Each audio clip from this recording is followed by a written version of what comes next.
में हम RRB group D के जीके के 25 महत्वपूर्ण प्रश्नों को हल करेंगे। पहला प्रश्न है हमारा, सिंधु घाटी सभ्यता वर्ष पुरानी है और दक्षिण में गंगा घाटी के निचले क्षेत्रों में व उत्तर में मलावा तक फैली हुई थी। तो इसमें राइट आंसर क्या है, देखिए आपका दिया है 1000 ईसा पूर्व, 3000 ईसा पूर्व, 5000 ईसा पूर्व या 8000 ईसा पूर्व। तो देखिए इसका राइट आंसर हो जाएगा आपका ऑप्शन नंबर बी यानी 3000 ईसा पूर्व। अगला प्रश्न है हमारा, करा कि का विकास बीसीई से मलावा के दक्षिण की ओर दक्षिण की ओर एवं उत्तर की ओर गंगा घाटी के पूरे तलहटी क्षेत्र में हुआ। तो किसका विकास हुआ? ऑप्शन है आपका सिंधु घाटी सभ्यता, आर्य साम्राज्य, मौर्य साम्राज्य या मगध साम्राज्य। तो इसका जो राइट आंसर हो जाएगा आपका ऑप्शन नंबर ए यानी सिंधु घाटी सभ्यता का विकास। अगला प्रश्न है आपका, हड़प्पा सभ्यता 2500 BC के आसपास किया था, आज उन्हें हम क्या कहते हैं? ऑप्शन है आपका पाकिस्तान और अफगानिस्तान, पश्चिमी भारत और पाकिस्तान, अफगानिस्तान और पश्चिमी भारत, और आपका डी ऑप्शन है भारत और चीन। तो देखिए इसका जो राइट आंसर हो जाएगा आपका पश्चिमी भारत और पाकिस्तान यानी option number B is the right answer. अगला प्रश्न है हमारा, भारत का इतिहास सिंधु घाटी सभ्यता के जन्म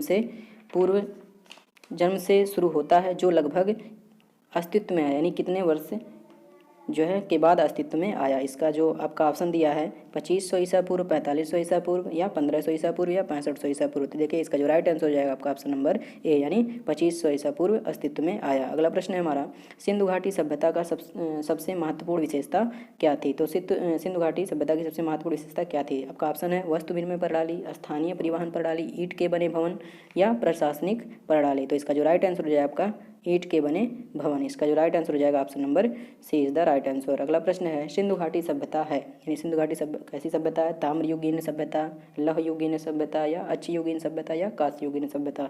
देखिए इसका जो राइट आंसर हो जाएगा ऑप्शन नंबर डी यानी कांस्ययुगीन सभ्यता। अगला प्रश्न है हमारा, सिंधु सभ्यता के लोग बनाने के लिए तांबे और टिन को मिश्रित करते थे। तो क्या बनाने के लिए? ऑप्शन है आपका सीसा, कांस, लोहा या सोना। तो देखिए कांस्य बनाने के लिए वो लोग जो है कांस्य बनाने के लिए option number B is the right answer, यानी कांस्य बनाने के लिए तांबे और टिन को मिश्रित करते थे, यानी इसका ऑप्शन नंबर आपका बी हो जाएगा। अगला प्रश्न है हमारा, निम्नलिखित में से कौन सा सिंधु घाटी सभ्यता का महत्वपूर्ण स्थान नहीं है? तो निम्नलिखित में से कौन सा आपका सिंधु घाटी सभ्यता का महत्वपूर्ण स्थान नहीं है? ऑप्शन है आपका कालीबंगा, हड़प्पा, मोहनजोदड़ो या आजमगढ़। तो देखिए जो आजमगढ़ है ये आपका सिंधु घाटी सभ्यता का महत्वपूर्ण स्थान नहीं है, यानी option number D is the right answer. अगला प्रश्न है, मोहनजोदड़ो नाम का अर्थ में मुर्दों का टीला है, यानी कौन सी भाषा में यह लिखा गया है? तो आपका इसमें ऑप्शन दिया है फारसी, उर्दू, हिंदी या सिंधी। तो इसका जो राइट आंसर हो जाएगा ऑप्शन नंबर डी यानी सिंधी। अगला प्रश्न है आपका, हड़प्पा के लोग यानी जो निम्नलिखित भगवान में से किसकी पूजा नहीं करते थे? तो इसका जो राइट आंसर हो जाएगा आपका ऑप्शन नंबर सी यानी विष्णु की पूजा नहीं करते थे। अगला प्रश्न है आपका, सिंधु घाटी सभ्यता के लोग किसकी पूजा करते थे? ऑप्शन है हनुमान, काली या अयप्पा या पशुपति। तो आपका जो राइट आंसर हो जाएगा ऑप्शन नंबर डी यानी पशुपति। अगला प्रश्न है, धौलावीरा एक पुरातात्विक स्थान है, किस अवधि से जुड़ी हुई है? ऑप्शन है आपका गुप्त अवधि, मगध अवधि, सिंधु घाटी सभ्यता या चालुक्य अवधि। तो इसका जो राइट आंसर हो जाएगा आपका ऑप्शन नंबर सी यानी सिंधु घाटी सभ्यता। अगला प्रश्न है हमारा, सबसे पुराना वेद है, तो सबसे पुराना कौन सा वेद? आपका ऑप्शन है सामवेद, यजुर्वेद या अथर्ववेद या ऋग्वेद। तो आपका ऑप्शन नंबर हो जाएगा डी यानी ऋग्वेद जो है यह सबसे पुराना वेद है। अगला प्रश्न है, ऋग्वेद में ऐसे मंत्र हैं यानी ऐसे कितने मंत्र हैं जिनमें अपराणिक बलखिल्य भजन शामिल है?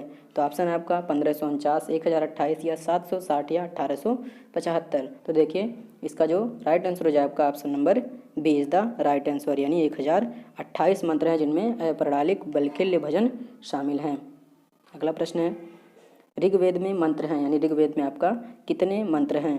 तो ऋग्वेद में आपका ऑप्शन नंबर दिया आपका 1014, 1028 या 1035 या 1020। तो ऋग्वेद में आपका 1028 मंत्र हैं। अगला प्रश्न है, निम्नलिखित में से कौन सा वेद जादुई अनुष्ठानों और वशीकरण के बारे में बताता है?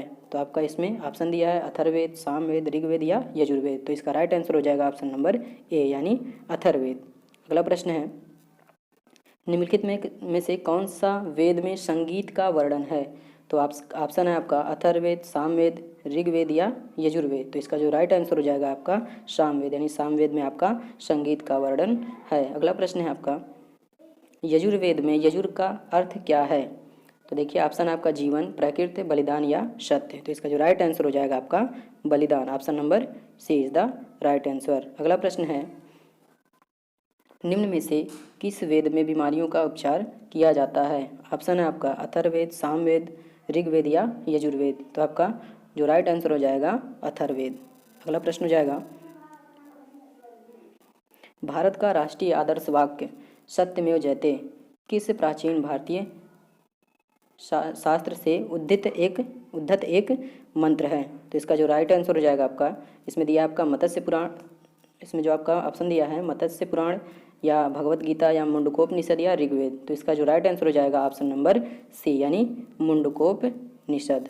अगला प्रश्न है कि निम्नलिखित में से किस उपनिषद में वसुधैव कुटुंबकम शब्द का उल्लेख किया गया है? पहला आपका महाउपनिषद, छांदोग्य उपनिषद या बृहदारण्यक उपनिषद या केनोपनिषद। तो आपका इसका जो राइट आंसर हो जाएगा आपका महाउपनिषद, यानी महाउपनिषद में आपका वसुधैव कुटुंबकम शब्द का उल्लेख किया गया है।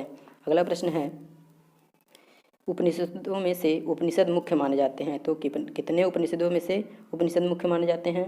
इसका ऑप्शन दिया आपका 108, 11, 100 या 12, 99 या 10, 116 या 22। तो इसमें जो आपका राइट आंसर हो जाएगा ऑप्शन नंबर ए यानी 108 उपनिषदों में से 11 उपनिषद मुख्य माने जाते हैं। अगला प्रश्न है आपका सबसे पुराना उपनिषद कौन सा है? ऑप्शन है आपका ईशा उपनिषद, दूसरा है केना उपनिषद या छांदोग्य उपनिषद या मांडुक्य उपनिषद। तो देखिए इसका जो राइट आंसर हो जाएगा आपका ऑप्शन नंबर सी यानी छांदोग्य उपनिषद। अगला प्रश्न है आपका प्रारंभिक भारतीय दार्शनिक के अनुसार प्रत्येक वस्तु मूल तत्व से बनी है।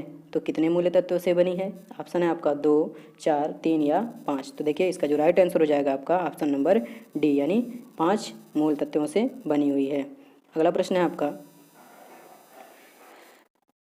कठोपनिषद में नचिकेता नामक एक किशोर और देवता के बीच हुई बातचीत दर्ज है। निम्नलिखित में से कौन सा देवता नचिकेता से बात कर रहा है? ऑप्शन है आपका भगवान राम, दूसरा ऑप्शन है भगवान शिव, तीसरा है आपका भगवान इंद्र और लास्ट ऑप्शन है आपका भगवान कार्तिकेय। तो देखिए इसका जो राइट आंसर हो जाएगा आपका ऑप्शन नंबर भगवान राम या भगवान यम।